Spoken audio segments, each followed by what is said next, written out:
vamos começar? E aí quem for chegando, aí eu vou admitindo durante a aula, tá bom? Senão a gente perde muito tempo. Deixa eu compartilhar então aqui a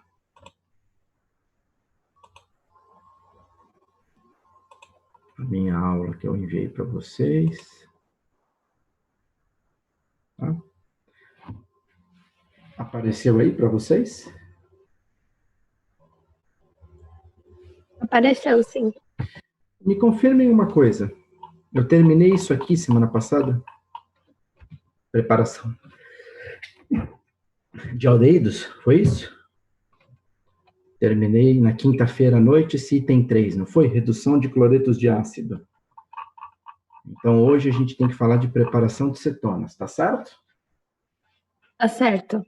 Então, tá ótimo. Obrigado. Então, vamos lá. Na semana passada, nós iniciamos esse capítulo de aldeídos e cetonas.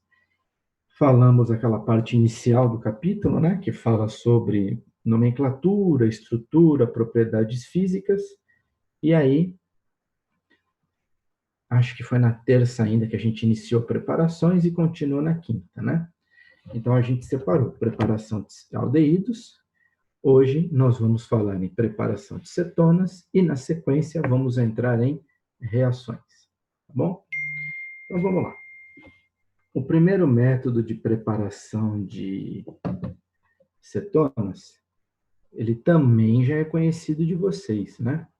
A gente já falou sobre isso aqui, oxidação de álcoois secundários, lá atrás, quando a gente falou no capítulo de álcoois, né? Reações de álcoois, tá?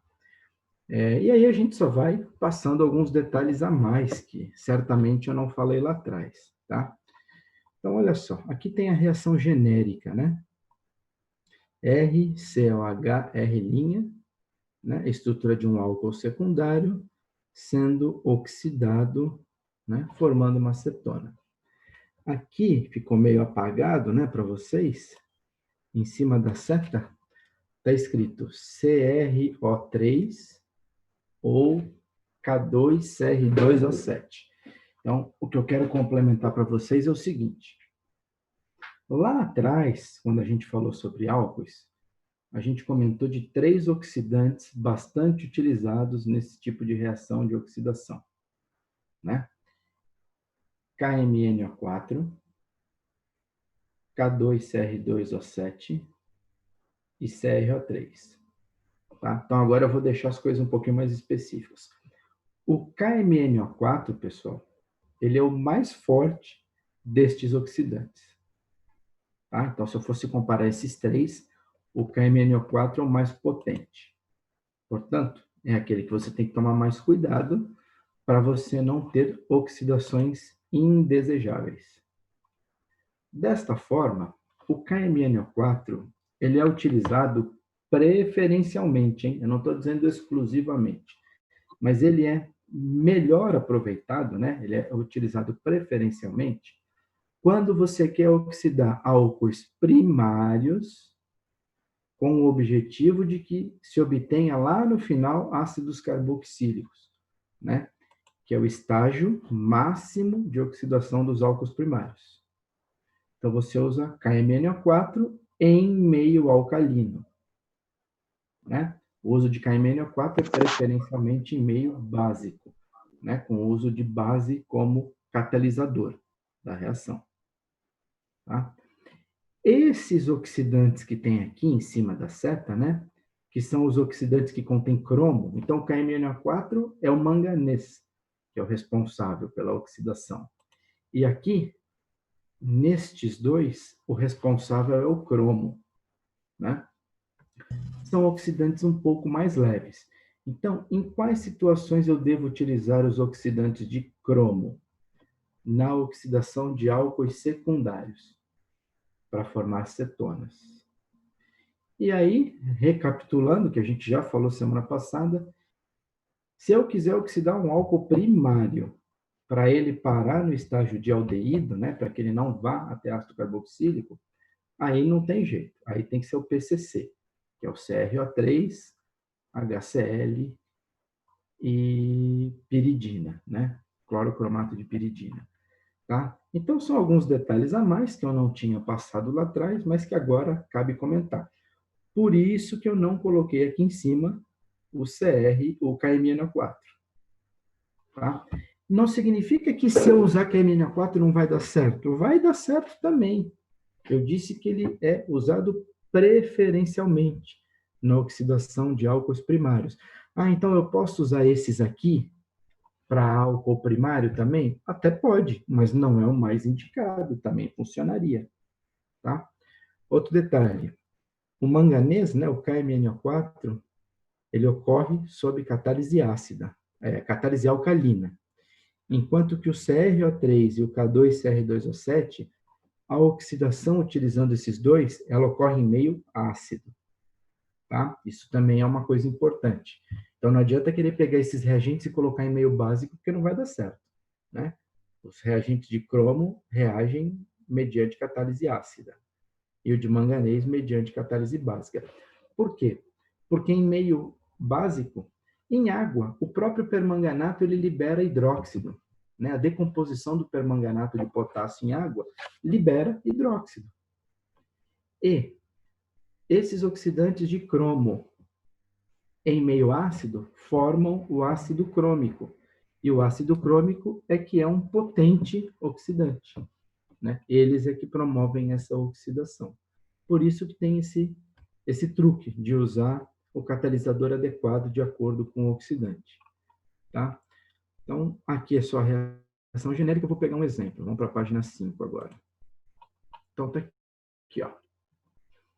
Propan-2-ol, né? Um álcool secundário. Olha lá, agora dá para ver bem. Oxidante, CrO3. Catalisador da reação, meio ácido. Ácido acético glacial. Ácido acético glacial é ácido acético puro. Então, reparem, o ácido acético é um ácido orgânico forte, mas não podemos comparar com o ácido sulfúrico, por exemplo. Um ácido sulfúrico é um ácido muito mais forte, né? Então, nesta situação, você nem necessita de um oxidante tão forte, tá? O oxidante não, o catalisador, um ácido tão forte. Então, a gente consegue usar CrO3 em ácido acético. Propanol é oxidado em propanona, tá? E esse segundo exemplo, que é o exemplo que eu gosto bastante, né? É o mentol. O mentol é aquela substância que tem na bala, né? Que você come lá. Bala de menta tem mentol. Então, olha só, mentol, né? Como o próprio nome diz, é um álcool. É um álcool secundário, né? E de cadeia fechada. Nessa situação, utiliza-se K2CR2O7, que também é um oxidante de cromo, né? Portanto, isso requer meio ácido, né? Então, você vai trocar esses potássios pelo H+ do ácido, formando ácido dicrômico, que se dissocia, né? Se separa em 2 mols de ácido crômico em água, porque aqui tem um pouquinho de água. E esse ácido crômico que é o verdadeiro oxidante. É ele quem, de fato, vai oxidar o álcool acetona. Tá? Então, reparem que nos dois casos, utilizamos oxidantes de cromo, né? Em meio ácido. Tá? Então, álcool primário para formar ácido carboxílico, de praxe, usar KMNO4 em meio alcalino. Álcool secundário para virar acetona, oxidantes de cromo em meio ácido. Álcool primário para virar aldeído, que é aquele estágio inicial da oxidação, aí não pode ter água, tem que ser o PCC, clorocromato de piridina, dissolvido em solvente orgânico apolar, que não se mistura com água e seco, né? O melhor deles é, se não me engano, de clorometano, né? E aí você não tem água e evita que o aldeído vire ácido carboxílico. Então, esse método número 1 é o que a gente vai usar bastante, né? Para transformar álcoois secundários em cetonas. Por que eu estou falando isso? Porque a gente só tem aí 2 maneiras de preparação de cetonas, aí no teu livro, tá? E essa segunda, que a gente já vai ver logo abaixo, é um método muito restrito. tá? Vocês já vão entender por quê. E pelo fato dele ser um método muito restrito, ele é pouco utilizado. Ele é utilizado numa quantidade muito pequena de compostos, né? Porque requer algumas condições especiais daquilo que você quer preparar. Então, esse método, pessoal, é pouco usado, tá? Inclusive, eu vou comentar um pouquinho sobre ele agora, mas eu vou precisar explicar isso para vocês quando a gente estiver no final do ano, porque envolve benzeno, né? Envolve reações específicas do benzeno que serão tratadas no final do ano num capítulo só para isso. Só para explicar reações, né, e seus mecanismos. Reações e mecanismos dessas reações com o benzeno, que são reações bem diferentes dessa que você está acostumado a ver. Tá? É um capítulo realmente à parte. Então, eu vou comentar, só que assim, ela não tem quase utilidade. Tá? Você já vai entender por quê. Então, essa segunda preparação, o nome dela é acilação de Friedel-Crafts. Então, Friedel-Crafts são dois pesquisadores que descobriram essa reação e aí a reação é batizada com o nome deles. Tá? Acilação é o que acontece na reação. Acilação significa adicionar grupo acila. É isso que significa acilação. Tá bom, professor, mas o que é grupo acila? É isso aqui, ó. Tá? Isso que está dentro do retângulo azul. Grupo acila é R ligado a C dupla O.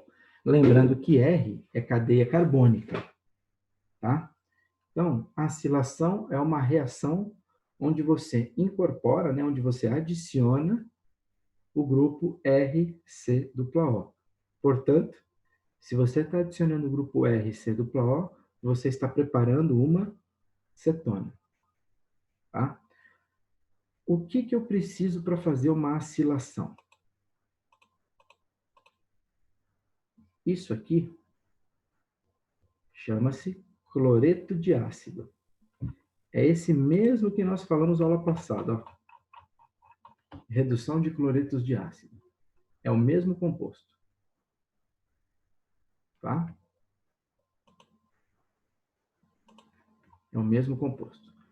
Esse cloreto de ácido, ele também é chamado de cloreto de acila. Os dois nomes estão corretos. Cloreto de ácido ou cloreto de acila. Daí vem o nome de acilação, né? Introdução do grupo acila. Então, você precisa de um cloreto de ácido, né? E você vai reagir esse cloreto de ácido com um composto aromático. Eu destaquei aqui esse hidrogênio do composto aromático, porque é ele quem vai sair. Por isso que eu coloquei ele separado. Tá? Então, aqui, pessoal, eu preciso reagir com o benzeno ou com algum composto semelhante ao benzeno. Tá? Tem que ser um composto que é aromático. Essa reação requer aquecimento e um catalisador específico. Então, deve estar meio clarinho aí para vocês. O que está escrito em cima dessa seta aí é AlCl3, cloreto de alumínio. Então, é um catalisador específico para essa reação. Ah, não serve outro? Não serve. Tá? Tem que ser o cloreto de alumínio. Tá? Que é um chamado ácido de Lewis, né? Específico para fazer essa reação. E aí, esse hidrogênio do anel aromático vai sair daí, a gente vai ver no final do ano como. Esse cloro também vai sair daqui, a gente vai ver lá na frente, né, esse mecanismo. E esse cloro que sai do cloreto de acila se liga ao hidrogênio. Desta forma, o subproduto que nós temos aqui é HCl. Esse é o subproduto da reação. O AlCl3, né, o cloreto de alumínio, pelo fato dele ser catalisador, ele entra e sai da reação da mesma maneira. Né? Ele não é consumido, ele não é transformado em outra coisa. E esse anel aromático que perde o hidrogênio, ele vai se ligar aqui nesse carbono, no C-O, que perde o cloro. Então, repetindo. Nessa reação vai sair cloro do cloreto de ácido e vai sair hidrogênio do anel aromático. Então, eu vou tirar um átomo de cada um dos reagentes. E, consequentemente, cada reagente vai ficar faltando uma ligação. E aí, o anel aromático vai se ligar lá no lugar do cloro, formando a nossa cetona. RC-OAR. Tá. Por que eu falei que essa reação é muito limitada, que ela não é muito utilizada? Por esse fato aqui, ó. A partir de acilação de Friedel-Crafts, a cetona que você prepara obrigatoriamente tem que ter um anel aromático, né? Que é isso aqui. Então, olha aqui em cima. Seria possível preparar propanona por esse método? Não, não seria possível, porque ela não tem anel aromático. Seria possível preparar a mentona por esse método? Também não. Afinal, ela tem cadeia fechada, né? Mas não é anel aromático. Então, o método é muito restrito porque ele prepara cetonas aromáticas. Eu até poderia ter aqui um outro anel aromático, tá? Eu poderia ter 2 anéis aromáticos, um de cada lado. Desde que aqui, o cloreto de ácido fosse uma cadeia aromática, que nem era na semana passada, né? O cloreto de ácido pode estar numa cadeia carbônica comum ou ele pode estar em um anel aromático. Então, aqui, eu poderia ter uma cetona que fosse aromática dos 2 lados. Certo? Poderia. Mas eu não consigo preparar uma cetona que tenha cadeia carbônica alifática dos 2 lados. Né? 2 cadeias carbônicas comuns. Isso eu não consigo. Então, estes 2 exemplos, né, da preparação número 1, eu já não conseguiria preparar por esse segundo método. Já aconteceria esse problema. Tá? Então, aqui eu coloquei um exemplo qualquer, né? Peguei benzeno,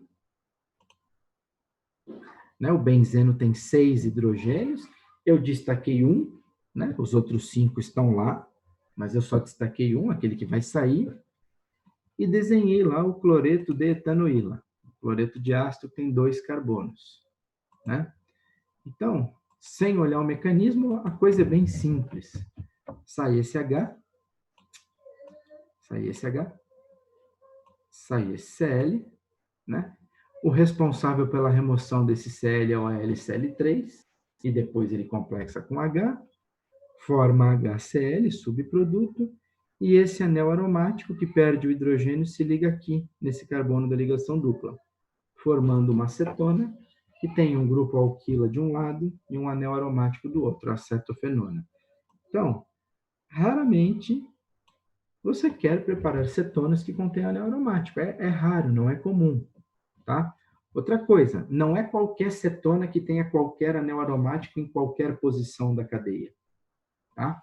Tem que ser uma cetona cujo anel aromático está ligado no grupo carbonila. Não adianta esse anel aromático estar lá na ponta da cadeia. Aí não vai funcionar por esse método. Aí eu vou ter que fazer pelo método de cima, né? Eu estou falando em cetonas ligadas diretamente em anéis aromáticos. Ou seja, é bem restritivo esse método.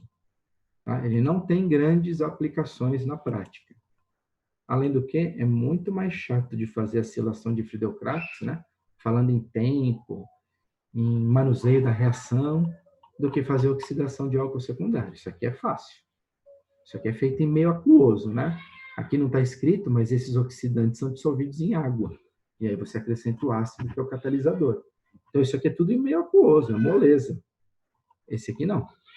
Esse aqui é um método mais chato da gente preparar cetona, tá? E não é muito útil. Então, a gente vai deixar esse método 2 para falar sobre ele, mecanismo, tudo como é que ele acontece, lá no final do ano. Aí eu prometo que eu vou dar o mecanismo para vocês. Aí sim, lá no final do ano ele tem outras utilizações, outras utilidades, né? Aí sim vale a pena falar mais sobre ele. Eu estou falando em reações específicas do benzeno. E aí eu posso transformar essa cetona em outros tipos de reagente depois, inclusive. Posso transformar ela em álcool, se eu quiser depois, né? Então, quando chega a hora, a gente vai falar sobre ele melhor, tá? Então, preparação de cetonas são apenas estes dois métodos, tá? Só isso que a gente vai falar de preparação de cetonas, que é o que tem no livro, inclusive, tá? Aí outros métodos, agora são as reações. Alguma pergunta aí nessas preparações de cetonas, nesses dois métodos? Que aí a gente terminou, agora eu já vou entrar em reações. Professor, nessa acilação de Friedel-Crafts, o anel aromático, ele poderia conter ou não uma Outros grupos? amplificação? Outros grupos, você quer dizer? Isso. Pode. Ele pode conter outros grupos, tanto carbônicos quanto grupos não carbônicos. Só que o fato, você viu que eu peguei o benzeno, né? O mais simples de tudo. Se eu tiver já um grupo ligado nele, posso ter um, posso ter dois, posso ter três, né?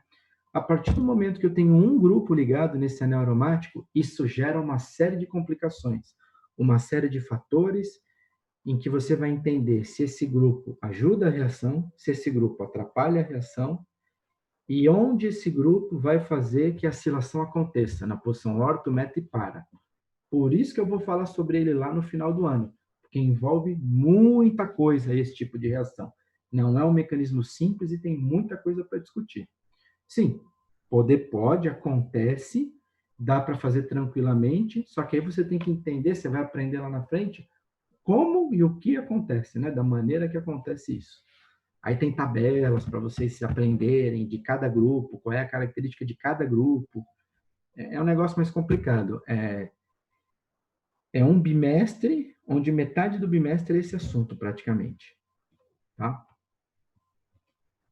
Beleza, valeu. Imagina. Mais alguém? Professor, sobre o aldeído, é rapidinho. Na preparação de aldeído por oxidação de álcool primário, se eu colocar o KMnO4, ele obrigatoriamente vai virar ácido carboxílico. Ele só não vira o ácido carboxílico se eu reagir logo de início com PCC. Aí não põe KMnO4, aí só põe PCC, que é dissolvido em solvente orgânico que não tem água, que é seco. Aí ele vira aldeído. O KMnO4, né, que é meio aquoso, e geralmente meio básico, né, pode ser meio neutro, pode ser meio básico, né, não importa, mas ele está em água. Certamente o álcool primário vai virar aldeído e o aldeído vai virar carboxílico. Não tem como bloquear. Aquela história que eu contei que o aldeído que se forma inicialmente, ele é rapidamente hidratado pela água, né? Forma o hidrato do aldeído, que eu falei que chama diol geminal, e esse diol geminal é rapidamente oxidado ácido carboxílico. Não tem como parar. Tá, entendi. Obrigada, professor. Tá? Mais alguém? Mais nenhuma? Então tá, então eu vou descendo aqui na página, que agora a gente começa reações de aldeídos e cetonas. Tá? Então vamos lá. Agora eu vou falar de cabeça, porque eu já fiz isso faz tempo, não vou lembrar exatamente a ordem das reações. Se não me falha a memória, tá? São 8 reações. A primeira, ela está separada, aldeídos de cetonas. Tá? Está separada. A segunda, a terceira, a quarta, a quinta e a sexta, se não me engano, da 2 a 6, são reações comuns, que acontecem da mesma forma com aldeídos e com cetonas. Tá? Então, você vai ver que eu não escrevi reação de aldeído, reação de cetona. Vai estar tudo junto. E aí, se não me falha a memória, a 7 só acontece com aldeídos, né? Alguns tipos de aldeídos. E a 8 só acontece com alguns tipos de cetonas. Tá? Então, vocês vão perceber que essa reação número 1, eu separei. Aldeído de um lado, cetona do outro, né? Na página 6. Quando a gente entrar na 2, aí já entra tudo junto. Aldeídos e cetonas, considerando apenas o grupo carbonila, sem ser específico para um ou para outro. Tá? Então, isso facilita muito a nossa vida. Eu não preciso ver 8 reações, aldeído, cetona, aldeído, cetona, né? Eu consigo ver de uma maneira mais ampla. Fica mais fácil para você estudar. Tá? Oxidação de aldeídos. Falamos sobre isso na semana passada. Um álcool primário se oxida, vira aldeído. Esse aldeído continua se oxidando até chegar em ácido carboxílico. Está aqui, ó. A oxidação de um aldeído transforma ele em ácido carboxílico, né? Então, isso aqui também não é nada novo, né? É um conceito que você já sabe, que foi o que a Leandra acabou de me perguntar, e eu falei. Não, o aldeído, assim que formado, é oxidado a ácido carboxílico, né? A gente estava falando do álcool primário, aqui nada mais seria do que uma extensão daquilo que eu falei. Então, eu peguei aqui, ó, um aldeído de cadeia normal, né, R, ou um aldeído ligado a anel aromático. Tá? K2CR2O7, você já viu. KMNO4, também você já viu. Esse aqui é o que eu vou falar agora, que é novo. Tá? Que ele é específico para essa reação que a gente vai discutir, que é muito legal. Então, vejam bem, eu falei agora há pouco, o KMNO4 é um oxidante específico para álcool primário virar ácido carboxílico. Está aqui, ó. É esse do meio, KMNO4. E eu acabei de falar também que os oxidantes de cromo, né, o CrO3 e o K2CR2O7, são mais utilizados para álcool secundário. Mas eu não falei que ele é proibido de usar em álcool primário ou em aldeído. Eu falei que ele é mais específico. Mas olha ele aqui, está no livro, ó, K2CR2O7. Então, apesar dele ser mais específico para transformar álcool secundário em cetona, ele também serve para oxidar aldeído, até ácido carboxílico. Então, qual é a diferença mesmo desses dois aqui? A diferença é que o KMNO4 é utilizado em meio alcalino, né? Catálise em meio alcalino, em meio básico. Enquanto que o K2CR2O7 funciona melhor em meio ácido, com catálise ácida. Tá? Ambos são dissolvidos em água. Tá? Tanto o KMNO4 quanto o K2CRO7. Os dois são solúveis em água. Então, essas reações acontecem em meio aquoso. Tá? O único que não pode ver água é o PCC, senão ele perde a função dele. Então, isso aqui, ó, mais uma vez, estamos repetindo a história. Né? Então, o aldeído virando ácido carboxílico, ou de cadeia normal, ou de anel aromático. O legal é falar desse aqui agora, né? Porque os outros a gente já falou bastante.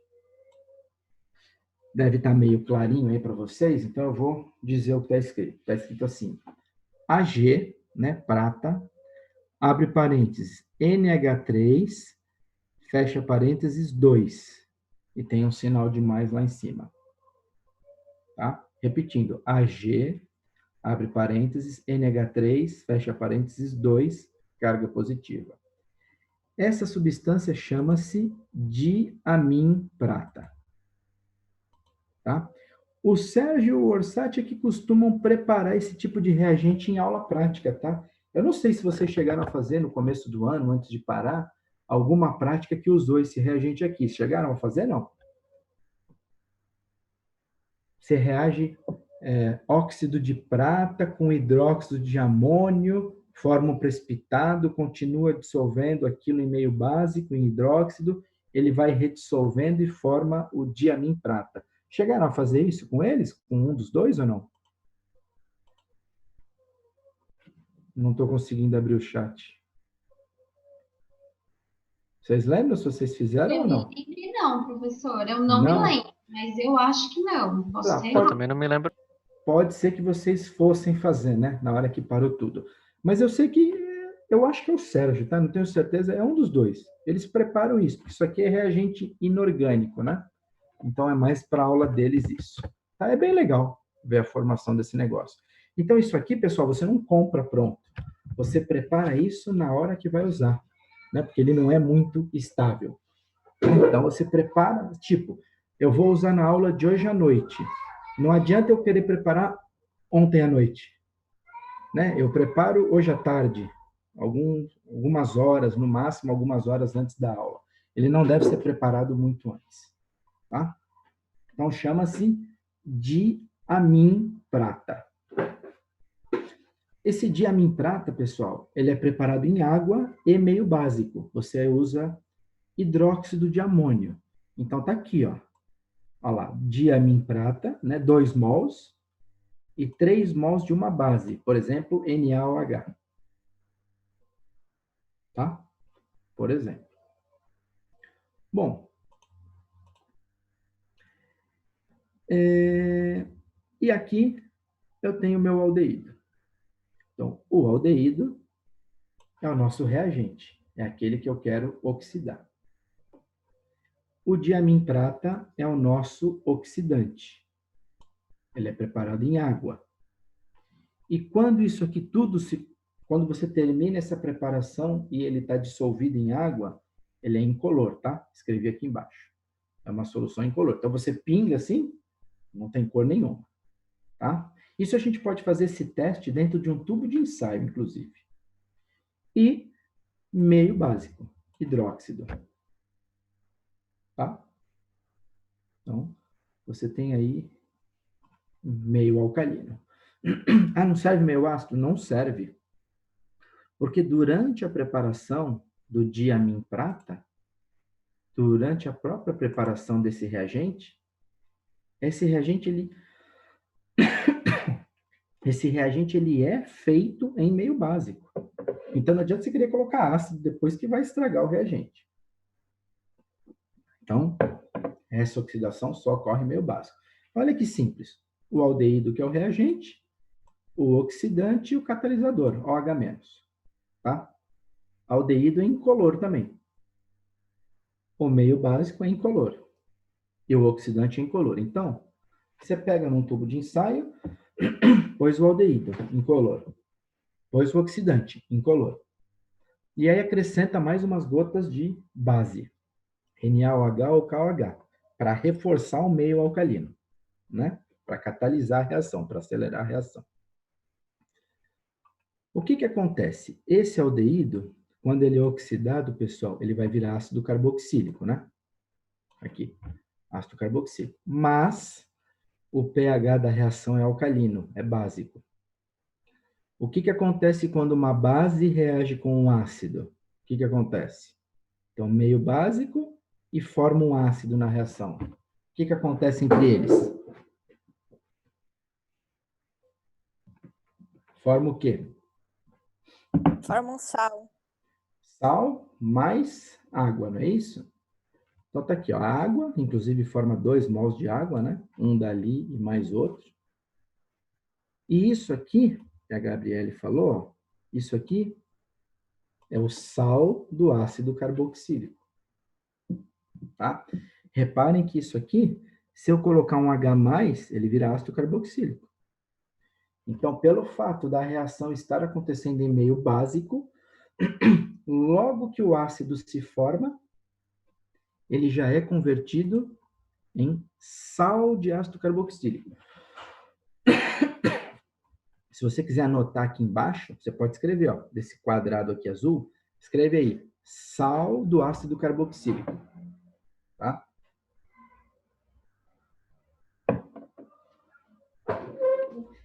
Essa prata que está aqui, pessoal, ela tem carga mais 1, tá?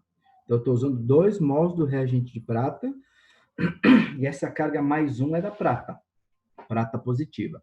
Vai cair em menos de 1 minuto, a gente volta, tá? Provavelmente eu vou estar falando. Então, olha só, vai liberar amônia, né? O NH3 ele se desloca da prata e a amônia é um gás, então sai aquele leve odor de amônia.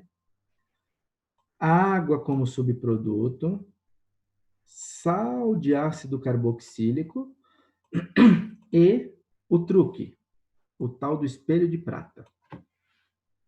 Tá? Essa prata que formou aqui é prata 0. Eu vou parar de falar que vai cair agora.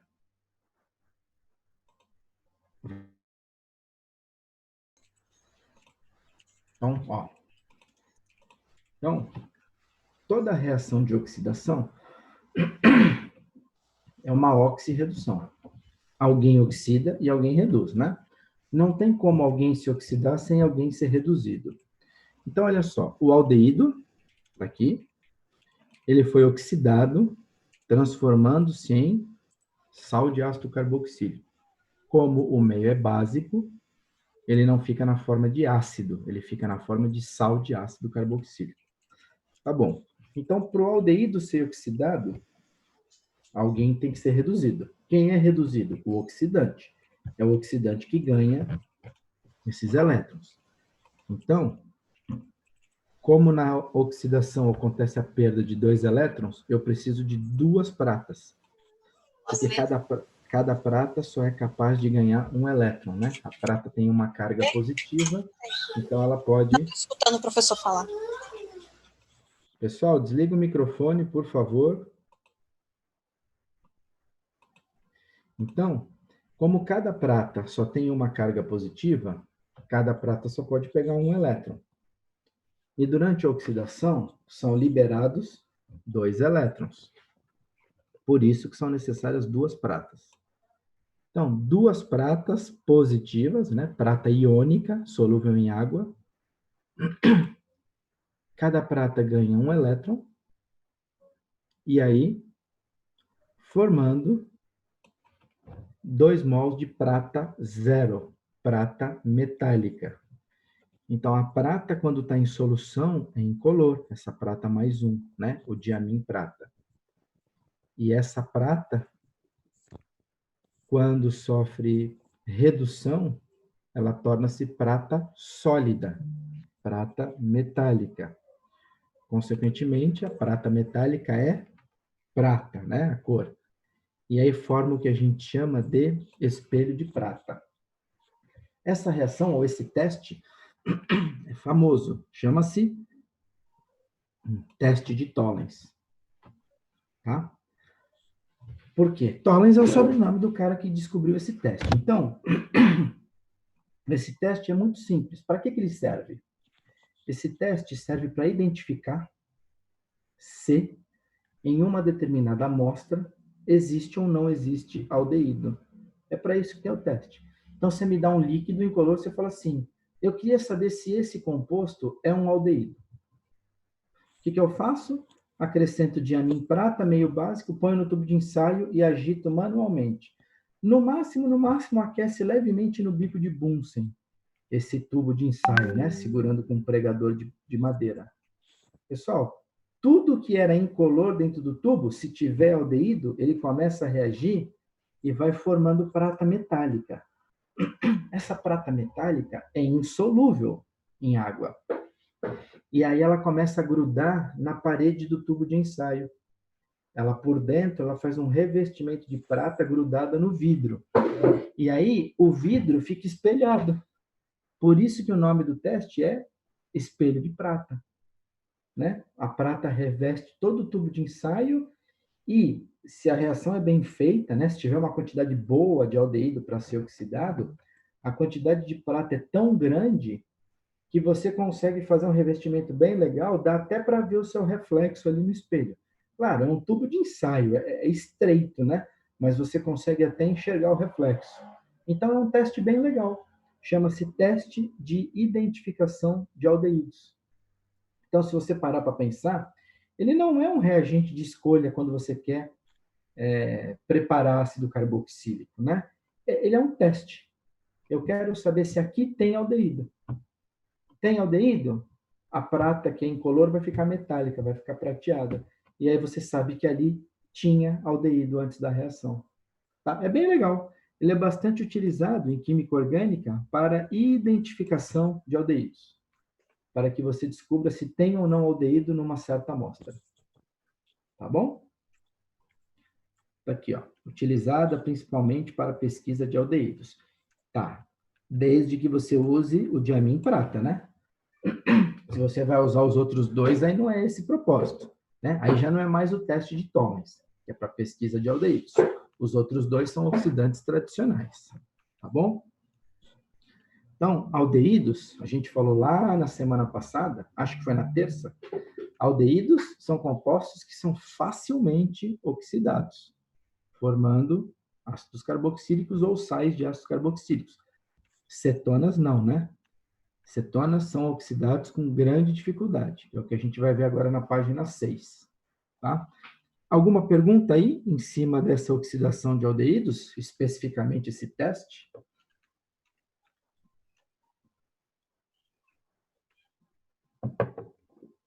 Então, tá bom, vou passar para a página 6. Então, página 6 agora,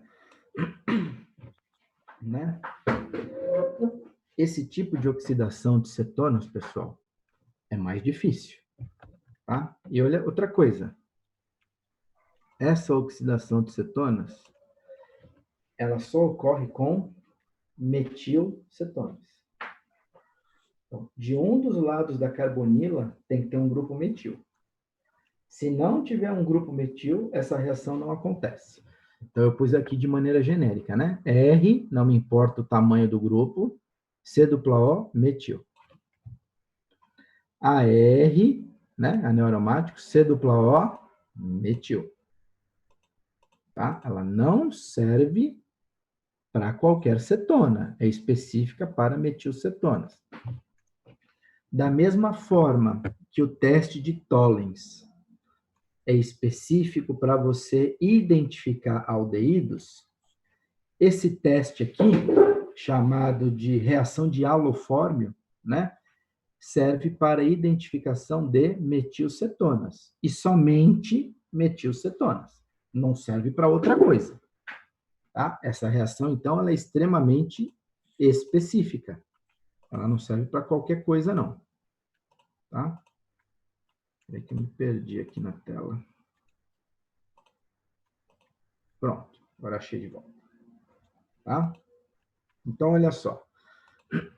Essa reação, chamada oxidação de metilcetonas, ela utiliza X2.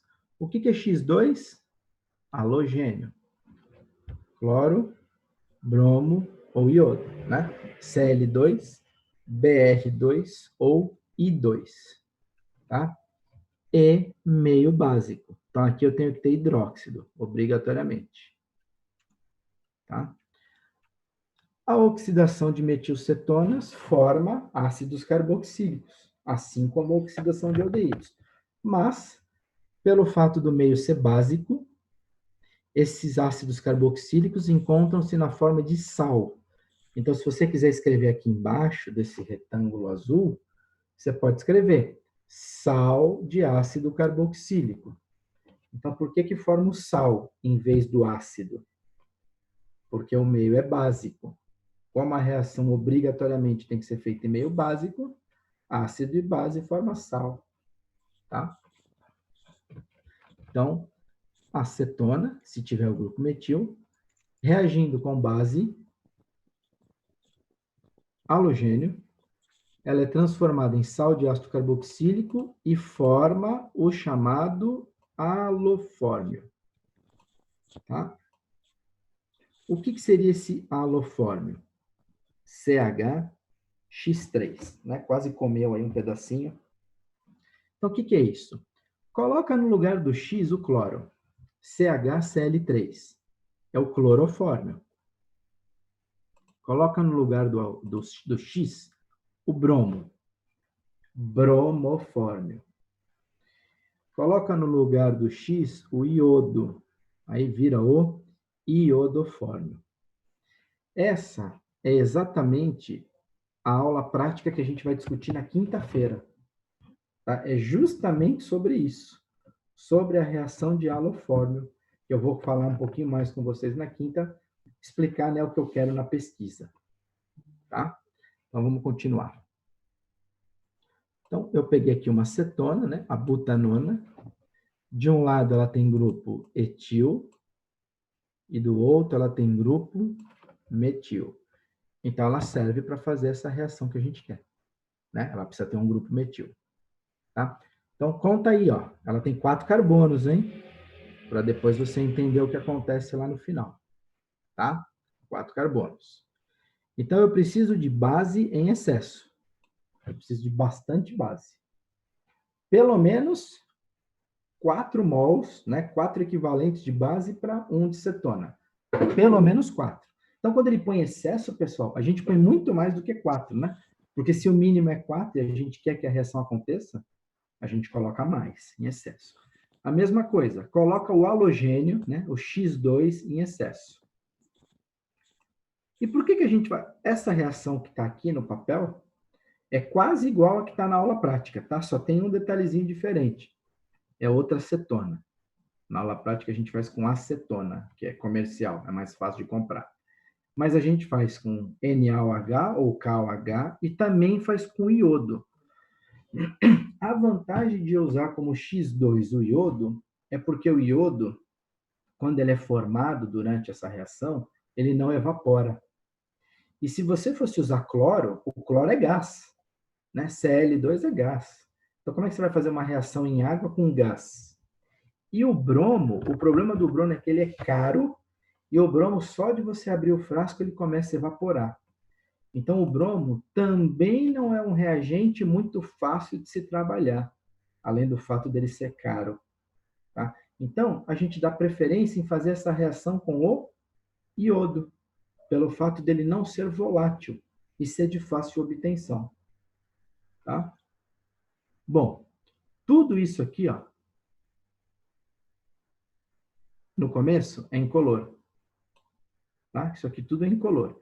E esse iodo ele vai sendo formado durante a reação. Né? Eu vou explicar na quinta, essa formação do iodo durante a reação. Esse iodo não, ele é levemente amarelo. Tá? Esse iodo é amarelinho. Mas olha só, você pinga uma gotinha do reagente, forma iodo. Se tudo isso é incolor, aquele amarelo reage e desaparece. Tá? Essa reação a gente faz em 15 minutos no laboratório, 15, 20 minutos, no máximo 30, aí estourando. Tá? Então, caiu uma gotinha amarela lá dentro. É o iodo. Só que o resto é incolor. Então, aquele amarelo, quando reage, desaparece. Tá bom. Então, o intuito aqui, pessoal, é remover esses 3 hidrogênios do CH3 e colocar 3 iodos. Tá? Tira os 3 hidrogênios, põe 3 iodos. Aqui, cada hidrogênio é retirado por um OH-, então formam-se 3 águas. Daqui do I2, 3 iodos entram, 3 iodos sobram. Né? 3 e menos e 3 iodos entraram. Então, essa primeira etapa, na reação do halofórmio, é a etapa que a gente chama de etapa de substituição, onde os 3 hidrogênios do grupo metil são substituídos por 3 halogênios, cloro, bromo e iodo. Tá? Eu sempre que vejo, todo mundo faz com iodo. Tá? Nunca vi ninguém fazer com bromo. Com cloro, pior ainda. Né? Cloro é gás, mas nem com bromo eu vejo o pessoal descrever isso nas aulas práticas. Eu já dei aula em outra faculdade e também fazia com iodo. Tá? Ninguém faz com outra coisa sem ser o iodo, porque ele é fácil e barato. Tá? Então, terminei. Substituí os 3 hidrogênios por 3 iodos. Ótimo. E aqui depois vem a etapa da clivagem. Então, do meio para cá é a quebra. O excesso de OH- vai quebrar essa molécula da acetona que foi halogenada, tá? Dividindo ela em 2 partes. Então, olha lá, inicialmente a acetona tinha 4 carbonos. Na etapa de clivagem, é essa ligação aqui que quebra, ó. Aqui, ó, onde eu estou passando o mouse. Tá? Entre a ligação da carbonila e do antigo grupo metil, que perdeu os hidrogênios. E aí forma ácido carboxílico e CH3I-. Esse CH3I- pega o H do ácido carboxílico e aí fica o sal de ácido carboxílico com 3 carbonos, né? Um carbono a menos que tinha lá no início. Então, esse O- que está aqui, ó, ele vem daqui, do OH-. E esse H que está aqui no CH3I, reparem que aqui era CI3. Entrou um H. Esse H que está aqui é o hidrogênio que vem daqui. Tá? Depois que a reação acontece, né? Depois que a reação acontece, forma um ácido carboxílico e ele perde o H+. Eu já nem pus o mecanismo aqui, que vocês vão fazer esse mecanismo na pesquisa dessa aula prática, né? Por isso que eu já nem pus. Então, na quinta eu vou falar um pouquinho mais E aí eu vou deixar com que vocês pesquisem esse mecanismo, tá? Se tiver alguma dúvida, algum problema, a gente pode discutir depois que vocês me entregarem a pesquisa, sem problema nenhum, tá? E aí, formou o iodofórmio. Se fosse cloro, clorofórmio, se fosse bromo, bromofórmio. E o iodofórmio que se forma, pessoal, é um sólido amarelo. Então, aqui no início, além de não ter cor, tudo isso estava dissolvido em água. Essa reação é feita em água. Tá? E aqui no final, você continua tendo tudo dissolvido em água, menos o iodofórmio. O iodofórmio é insolúvel em água, então ele precipita. E ele precipita formando um sólido amarelo. Então, durante a reação, você está agitando, né? Então, aquilo tudo fica amarelo. Quando a reação termina e você para de agitar, o iodofórmio vai tudo para o fundo do becker, né? Porque ele é mais pesado. E aí você vê que a água que fica por cima está incolor, bonitinha. E o iodofórmio é um sólido amarelo que fica no fundo do becker. Aí é fácil. Aí a gente filtra, separa o iodofórmio, que é sólido, da fase líquida. É só filtrar.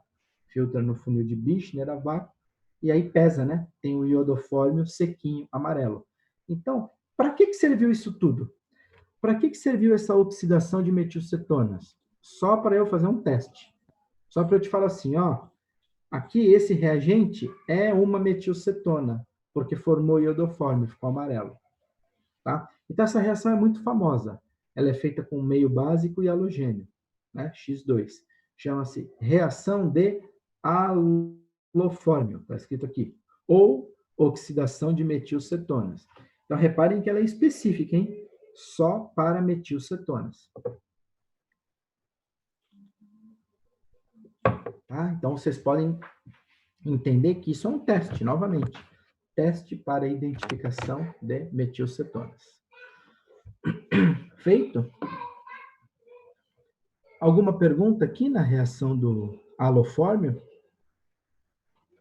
Quinta-feira vamos falar ainda um pouquinho sobre ela, né? Eu vou explicar o passo a passo dessa reação que acontece lá no laboratório. Tá? Só não vou contar o mecanismo, eu vou explicar um pouquinho mais. Tá? Inclusive tem as reações. Eu acho que não tem o mecanismo lá, na aula prática. Normalmente eu faço a mão na lousa. Mas tem as equaçõezinhas. Tá? Tem as equações sem mecanismo. Isso eu coloco lá no roteiro de aula. Tá? Posso seguir, então, para a reação número 2? Ninguém quer perguntar? Então, tá bom.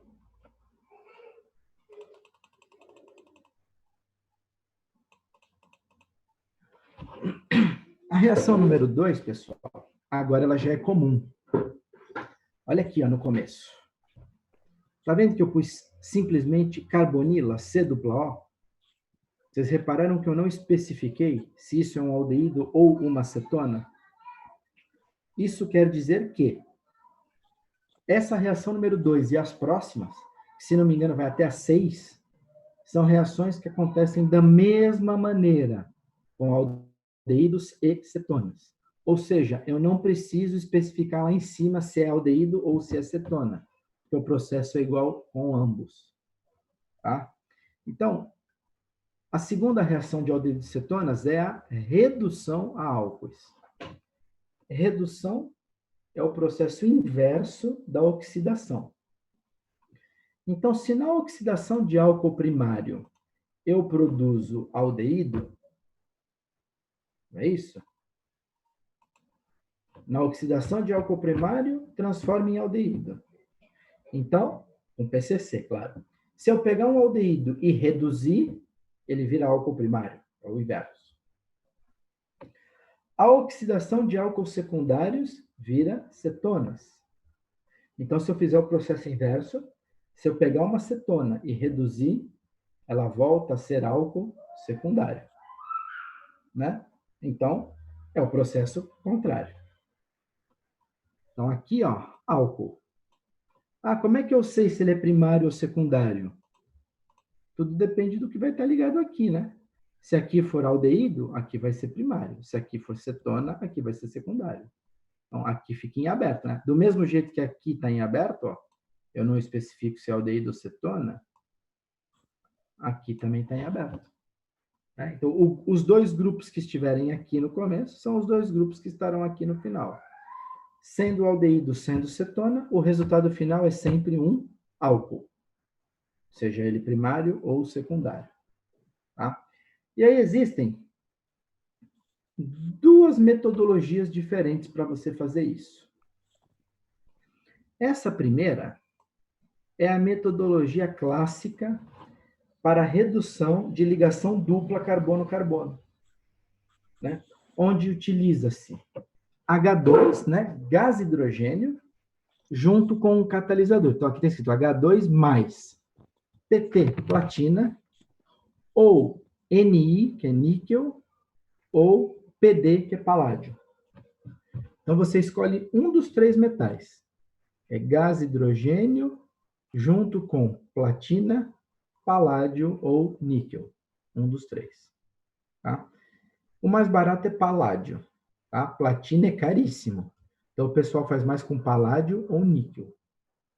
Tá? Então, H2 junto com catalisador. Esses mecanismos ninguém demonstra, né? Eles dizem que o gás hidrogênio ele se adsorve na superfície do catalisador, de modo com que os hidrogênios fiquem assim paralelos um ao outro, e aí vem a ligação dupla carbono-oxigênio e encaixa assim, como se fosse de lado, entrando um hidrogênio de cada lado. Então, se você reparar, vai quebrar essa ligação dupla aqui, ó. Vai quebrar essa ligação dupla, né? Carbono e oxigênio. Vai entrar um hidrogênio no carbono e um hidrogênio no oxigênio. Então, se os dois hidrogênios estão aqui, lado a lado, né, presos na superfície do catalisador, a ligação dupla vem aqui de lado e quebra. Entra um hidrogênio de cada lado, um no carbono, outro no oxigênio.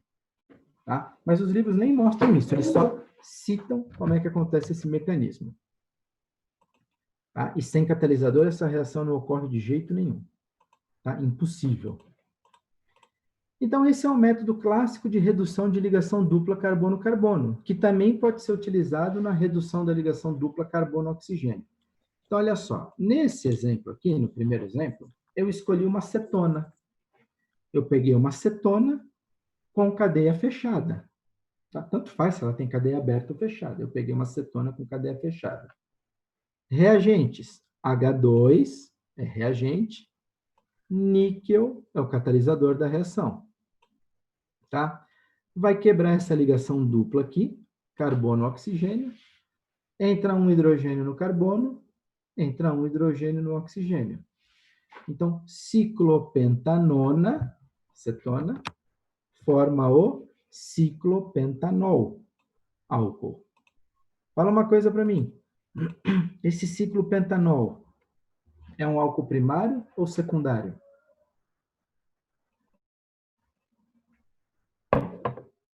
Como é que ele é classificado? Oi? Primário. Mas pode formar álcool primário se eu uso cetona?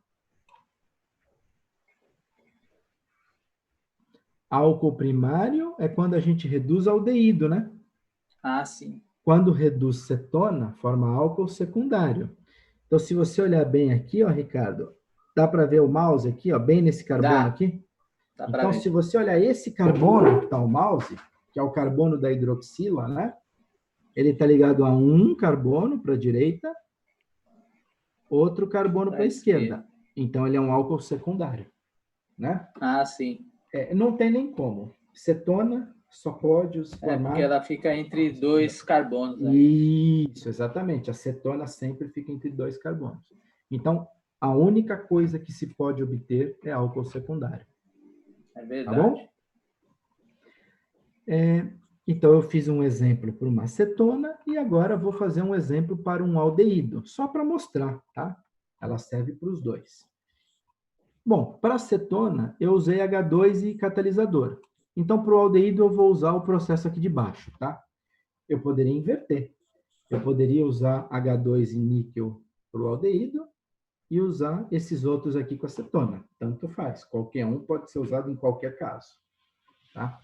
Esse segundo reagente, ó, são os agentes redutores. Então, novamente, vou voltar aqui para a página da aula passada. Ó. Não é essa, essa aqui. Lembra do LiAlHOBO3? É um agente redutor. Agente redutor é todo reagente que tem H-, né? Tem hidrogênio negativo. Isso que eu vou pegar aqui, LiAlH4 ou NaBH4, são agentes redutores. São agentes que contêm hidrogênio negativo, tá? H-. E aí está escrito assim aqui embaixo, né? Talvez não dê para ler. Está escrito assim, LiAlH4 ou NaBH4 seguido de H+. Olha só, aqui no começo eu tenho H-. E no final da reação eu vou colocar H+.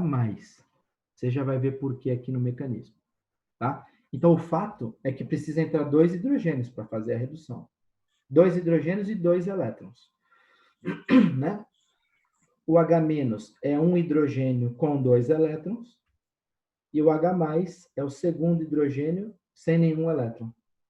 Então, você vai ganhar 2 hidrogênios com 2 elétrons. Vamos ver como é que é o mecanismo. O mecanismo é simples. É parecido com o mecanismo que a gente viu na última aula, né? Na redução de cloreto de ácido. Então, olha só. O LiAlH4 é um reagente que libera H-. E ele pode ter até os 4 hidrogênios que não tem problema nenhum, tá? Aqui não tem aquela problemática da semana passada que só podia ter um hidrogênio. Então, H-. Se você olhar aqui o aldeído, e a acetona é a mesma coisa, não muda nada. Tem o grupo C-O, né? Quem é mais eletronegativo, o carbono ou o oxigênio? O oxigênio. Oxigênio. Então, delta- no oxigênio, delta- no carbono. Tá? Então, a mesma coisa que eu estou desenhando aí para o aldeído, eu desenharia para a acetona, porque a acetona também tem o C-O.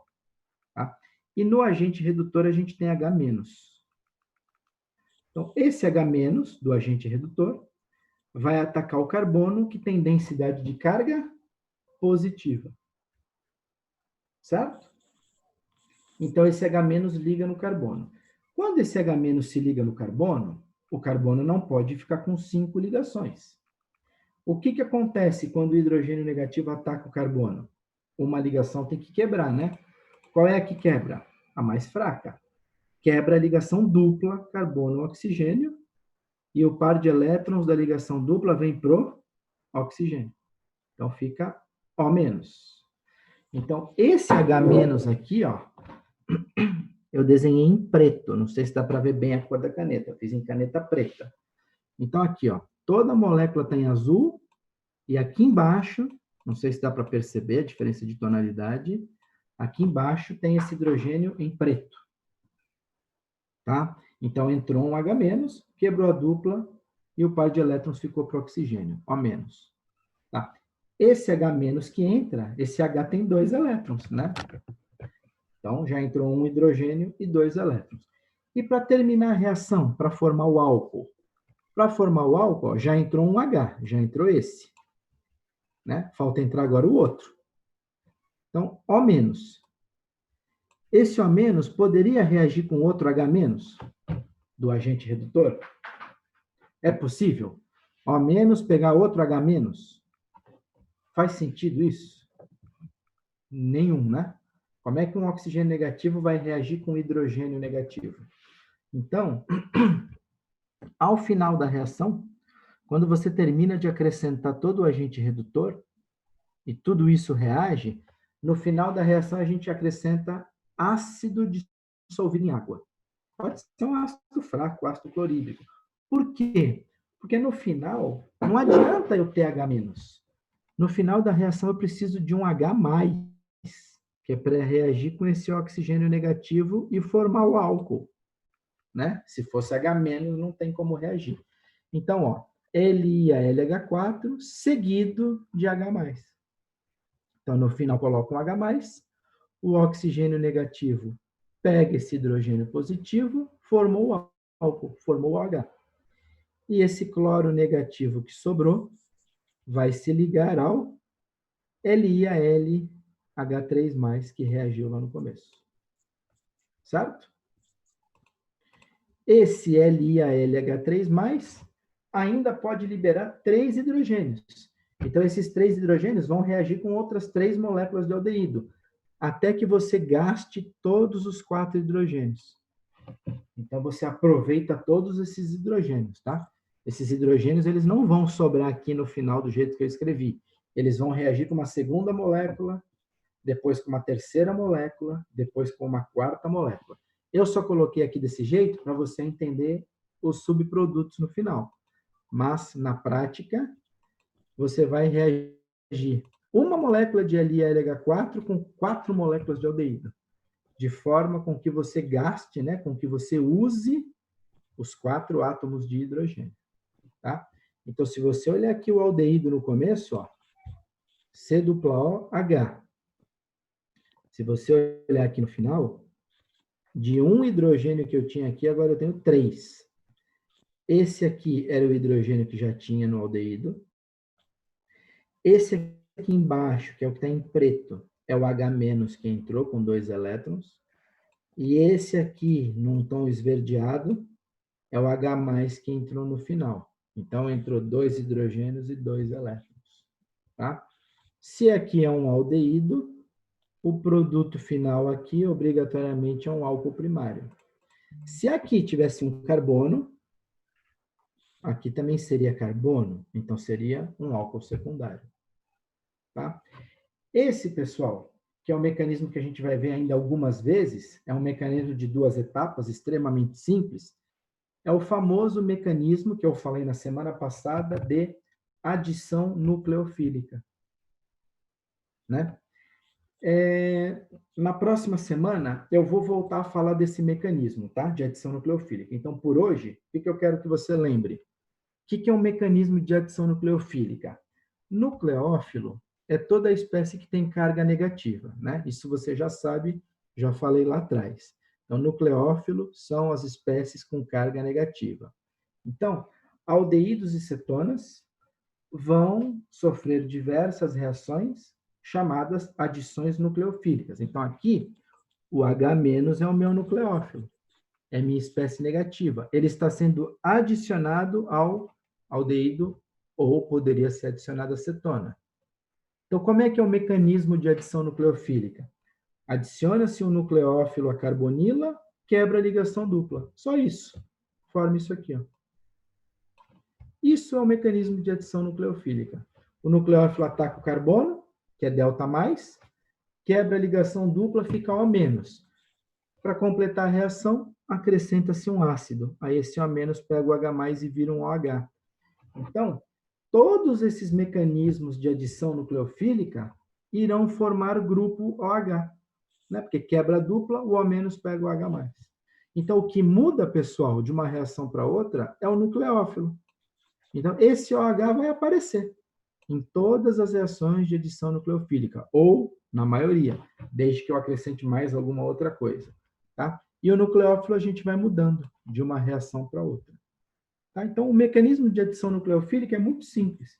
O negativo ataca o carbono, quebra a dupla, o oxigênio que sobrou menos pega um H+. Só isso. Então, eu acho que vocês não vão dizer para mim que isso aqui é um mecanismo complicado, né? Alguém negativo ataca a carbonila, quebra a dupla, o O- pega um H+. Simples. É um dos mecanismos mais simples que a gente tem aí para estudar. Tá? Deixa eu ver se eu consigo abrir o chat, que eu vi que alguém quis perguntar, mas agora não estou conseguindo. Qual é a pergunta que tem lá, pessoal? Ah, não tem pergunta. Agora eu abri. Só uma resposta aqui da Leandra. Tá? Então, hoje eu vou parar por aqui na página 6. Tá? Na quinta-feira a gente tem aula novamente, às 9h. Na quinta-feira, então, eu vou usar um bloco de aula para dar sequência na aula teórica. Então, vamos ver pelo menos a reação 3 e 4. Né? Pelo menos 2 reaçõezinhas. Se demorar muito, a gente vê uma. E aí depois a gente vai falar sobre a pesquisa que vocês vão fazer para a aula prática de reação de haloforme. Tá? Então, essa é a nossa programação para quinta-feira. E tá bom. Terminei a página 6. Faltam 4 páginas para terminar esse capítulo. Na quinta-feira a gente avança até a página 7, talvez entre na 8. E aí, para a semana que vem, a gente termina da 8 até a 10. Então, está dentro do esperado, né? Terminar a aldeído de cetonas antes da semana farmacêutica, né? Na semana que vem, tá?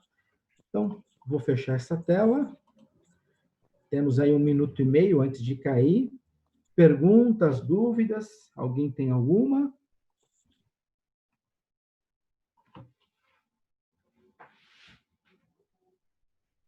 Tudo bem? Tudo tranquilo?